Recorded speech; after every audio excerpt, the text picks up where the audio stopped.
want to start with the man who got you the deserved equalising goal in Owendale, and he's generally now becoming a regular in your squad and getting more starts than not getting starts. Are you seeing a general all-round improvement and a more reliable player? Yeah, I don't think anyone can question Owen's work ethic. He's extremely committed. He's probably a bit hard on himself sometimes when he reflects, but he's prepared to, like I say, prepared to work hard, and he's learning and he's getting better. And I think everyone's seen that. His them loan spells at Witten helped him hugely, and then you sort of drip feed him into the team, and now he's sort of ready to have a bit of an extended run, if you like. Now that might not come over the next 10, 15 games. It might be 3 games and 2 games out, and 5 games and 2 games out, and what have you. But he's, we still think there's a hell of a long way to go with him. Because he has got some terrific attributes, and if he keeps developing the way he's developing at the minute, then we're going to have a very, very good player, not just a good player in 12 months' time. I think the technique that he showed didn't surprise you because you work with him day in and day out on the training ground. But the one thing I think I've noticed in his game, he's not fearful of trying anything positive, is he? No, that's his. Like I said, that's his character. He's very brave, actually, physically brave in terms of once he led the ball. He's not afraid of tackling and all that. He's actually brave in what he tries to do. He's ambitious. And then, like I said, when he reflects back, sometimes he's very, very critical of himself and he beats himself up about it. But he's trying things that a lot of people don't see or can't do. You go, well, that's all right. But then there's a consistency element, the right time, right place. But then in regards to the goal, if you said to me, pick one player who would score an red kick, you'd pick Owen because he does it in training. And he does it often enough in training to know that it's not a fluke. And he's as agile as anyone. So he's going along great at the minute, and hopefully that'll continue. Well, you come through the group stages in the Papa John Trophy, but it hasn't been a kind draw for you. You knew you were going to get an away draw, but when you look at it, if you put it into perspective, the highest ranked team still left in it because Hull City lead the way in League One. Yeah, look, it's the draw's the draw. There's nothing we can do about that.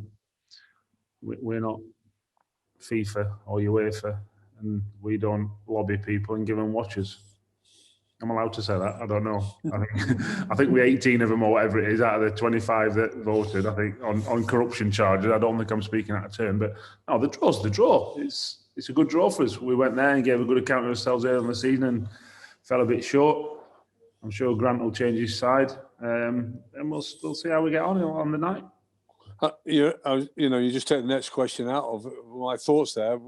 Till about 4:30, we won't get that official team sheet. But you're the similar feeling, I would have thought, the way that you've set up before in this game. It won't be that type of the strongest 11, what you feel is the strongest 11, turning out on Tuesday night.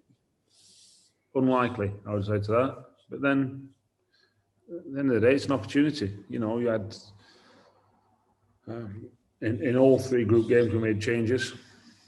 There will be changes tomorrow, but we'll see how many. I don't know yet. And it's an opportunity. It's an opportunity for people to impress. The last game, Regan Griffiths, for example, were outstanding. There was 1 or 2 that weren't very good. Another opportunity for them. So, that's... And can Regan do it again? So that's without giving too much away, that's where we're at. And it's a great opportunity for the lads that are asked to progress and show they're progressing and develop and see how far or how close they are to playing first team football in a league match. When you've got a trophy like this, which means a hell of a lot to the lower league clubs, in terms of finance, trip to Wembley, but you're concentrating on those league points. Are you working sort of a game further down the line when you're picking your team, that Northampton is coming up on Saturday in a league game, having a cup game stuck in the middle of that?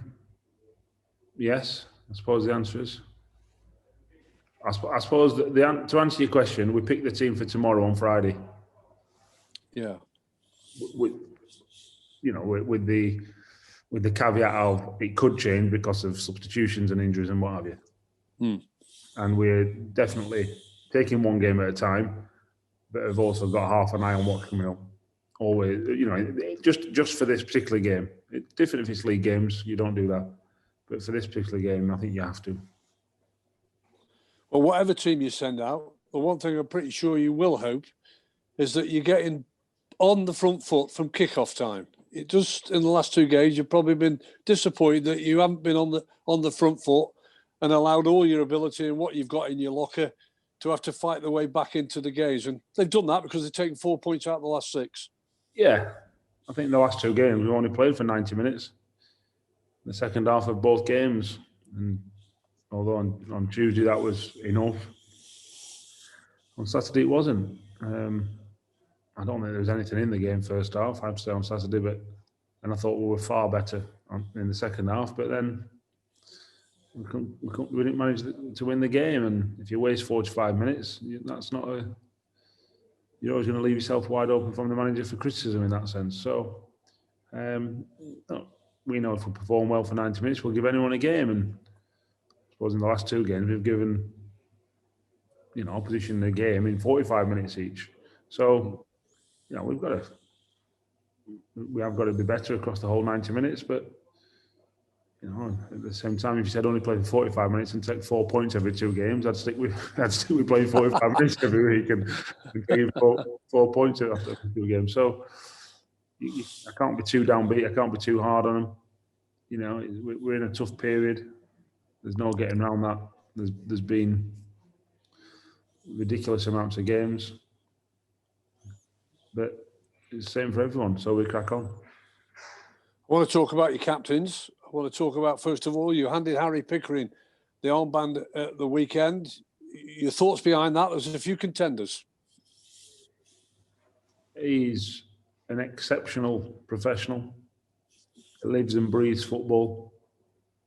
If lads who have played, a game and it's a recovery day, and they do a bit, then go inside and do some weights or some active recovery inside, he'll watch the rest of the lads train first before going and do that. Why? Just because he loves watching football. He's an absolute football nut. And I think that goes a long way. I do. I think that goes a real long way. You don't have to love football to be a captain. You don't. But I think if you do, it helps. And Harry's one of them. He leads by example. He's not one of his big areas is he needs to open his mouth more. Maybe that armband might help him. I don't know, but it's worth a shot. Talk a little bit more about the man who isn't the captain for the next 6 games, in Perry NG. Just interesting that you had a role for him at the weekend, and I think that would be interesting for you to reveal that to your supporters as well. Well, I wouldn't have wanted to, but now you brought it up. He just went to watch a game for us, one of our opposition. That's all.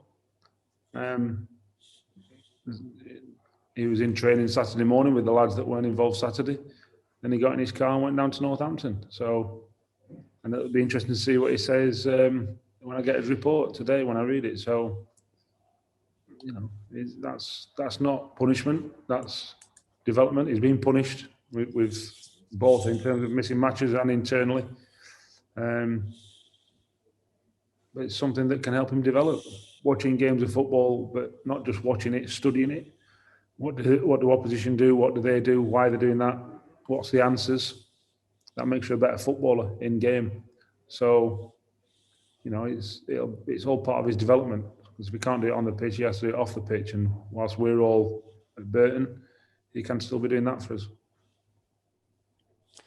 Yeah, I think that's a great exercise. You can't beat that, can you? He's still involved, and he's getting the other side of it as well.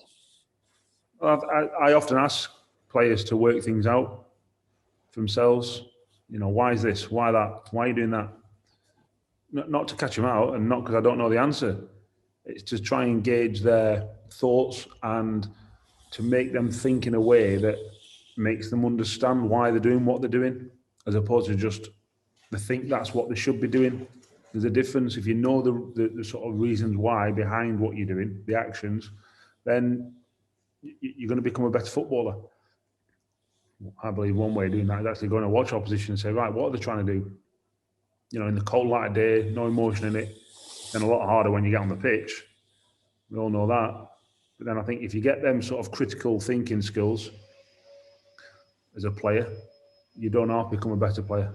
You don't half. I'm telling you now, you do. And you know, one of the ways of doing it is he's going to watch opposition and being a scout for the day, and he'll do that for the next few weeks.